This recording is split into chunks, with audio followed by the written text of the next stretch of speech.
अस्सलाम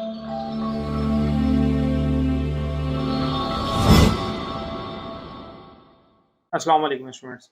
तो स्टूडेंट्स, आज इंग्लिश की मैंने इस पे बहुत ज़्यादा डिटेल से मैंने बात की हुई है। अभी मैं जस्ट वन लाइन अप्रोच के हिसाब से वन लाइन अप्रोच के हिसाब से जो है वो नाउन और उसकी टाइप्स को कवर करूँगा। सबसे पहले हमने समझ लेना है कि नाउन क्या है। डेफिनेशंस पे देखिए हम नहीं जाते, सिर्फ वन लाइन में अगर मैं बात करूँ तो वो है नेमिंग वर्ड।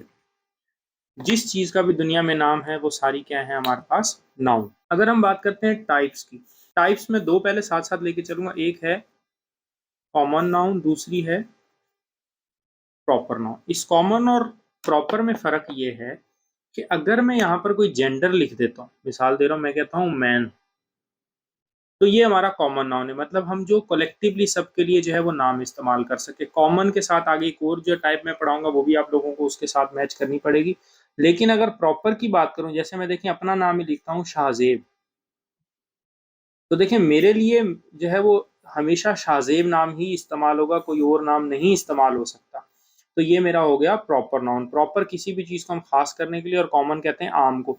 अब देखिए मुझे जो है वो बॉय भी कहा जा सकता है, मैन भी कहा जा सकता है, टीचर भी कहा जा सकता है, फॉर एग्जाम्पल स्टूडेंट भी कहा जा सकता है। ये सारे नाम मेरे पे आ सकते हैं, तो ये सारे मेरे क्या हो जाएंगे, कॉमन नाउन। अच्छा, कॉमन के साथ एक और टाइप को मैं आपको यहाँ पे पढ़ा दूँ। कॉमन के साथ एक चीज़ जो कॉमनली आएगी वो होगी कलेक्टिव। अच्छा, कुछ कॉमन नाउन कलेक्टिव नाउन भी होते हैं। फॉर एग्जांपल मैं अगर आप लोगों को यहाँ पे लाइन लगा के बताऊं तो देखें, कलेक्टिव कॉमन नाउन के अंदर याद रखें सिंगल भी हो सकती है, जिस तरह बॉय है। अगर मैं इसको कर देता हूँ बॉयज तो ये मेरा कलेक्टिव हो गया। स्टूडेंट्स को अगर मैं कर देता हूँ स्टूडेंट्स तो ये मेरा कलेक्टिव हो गया। अच्छा, कई कलेक्टिव ऐसे हैं जो लफ्ज सिंगुलर है लेकिन प्लूरल इस्तेमाल होते हैं, जैसे आर्मी देखें सिंगल लफ्ज है, टीम सिंगल लफ्ज है, ठीक है। तो ये हमारे पास वो कलेक्टिव नाउन है जो कि हमारे पास है सिंगुलर लेकिन काम प्लूरल का कर रहे होते हैं। ये हो गई तीन टाइप्स आपके पास clear within a second.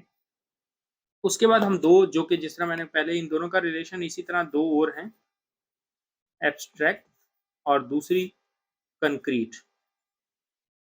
अब देखें इन दोनों में फ़र्क क्या है कि सिर्फ और सिर्फ अगर मैं आपको बात करूं तो एब्स्ट्रैक्ट के वो चीज़ें हैं जिन्हें हम जो है वो कैन, मैं दो लफ्ज़ों में सिर्फ लिख रहा हूँ, कैन नॉट, जिन्हें हम छू नहीं सकते। और ये जो हैं वो चीज़ें होती हैं जो कि फिजिकली एग्जिस्ट करती हैं। देखें फॉर एग्जांपल अगर मैं यहाँ पर बात करूँ कि कौन से ऐसे जो हैं वो हैं जिन्हें हम टच नहीं कर सकते। फॉर एग्जांपल मैं कहता हूँ सच, सैडनेस, ठीक है। उसके बाद फॉर एग्जांपल मिस्ट्री।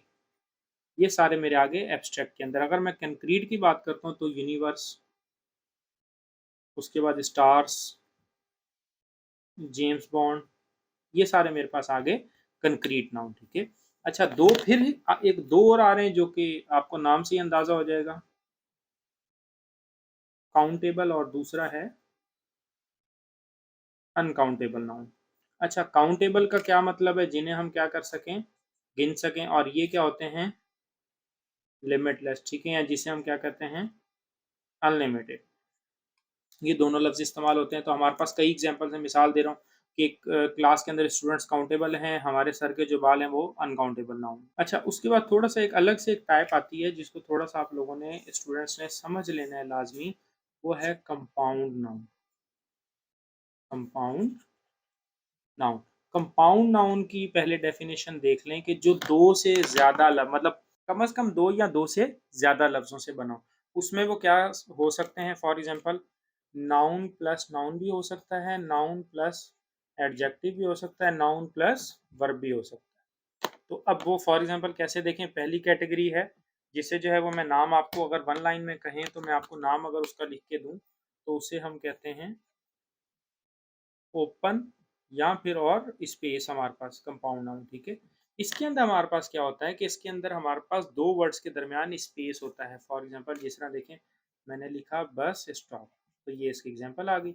अच्छा, दूसरे नंबर पे अगर हम पढ़ते हैं तो हाइफनेटेड हमारे पास आ जाता है। हाइफनेटेड के अंदर हमारे पास क्या होता है कि हमारे पास बिटवीन, मतलब आप स्पेस हमारे पास ये कह लें कि कम होता है, वो भी ये कह लें कि वो क्या कहते हैं, डैश लगा के। अब फॉर एग्जांपल कैसे, हम इसको कहते हैं मदर इन लॉ। अब देखें दो लफ्जों को मैंने जोड़ा लेकिन हमारे पास डैश लगा के। अच्छा, तीसरा हमारे पास आ जाता है हाइफेनेटेड के उल्टा जो है वो बिल्कुल आ जाता है क्लोज्ड और सॉलिड।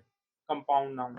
अच्छा, ये हमारे पास क्या है, जिस तरह मैंने लिखा देखें फुट, ये एक मेरे पास नाउन आ गया, बॉल मेरे पास नाउन आ गया, तो दोनों को मैंने जोड़ दिया तो बन गया फुटबॉल। अच्छा, लास्ट में आप लोगों को पढ़ा दूं जो कि बहुत कम यूज आता है लेकिन आप लोगों को पता होना चाहिए, वो है मटीरियल नाउन। Material noun. अच्छा, what is material noun? Material noun से मैं सबसे आसान चीजें आप लोगों को इसमें बताऊंगा। जो जमीन से चीजें निकल रही हैं, सोना चांदी जो भी चीजें, वो हमारी सिंपली आ जाती हैं मटीरियल नाउन के अंदर। तो ये आपको देखें मैंने एक सिंगल पेपर में नाउन और उसकी टाइप्स समझा दी हैं। आई होप सो ये चीज़ आप लोगों के लिए वीडियो जो है वो बड़ी हेल्पफुल रही होगी। अल्लाह।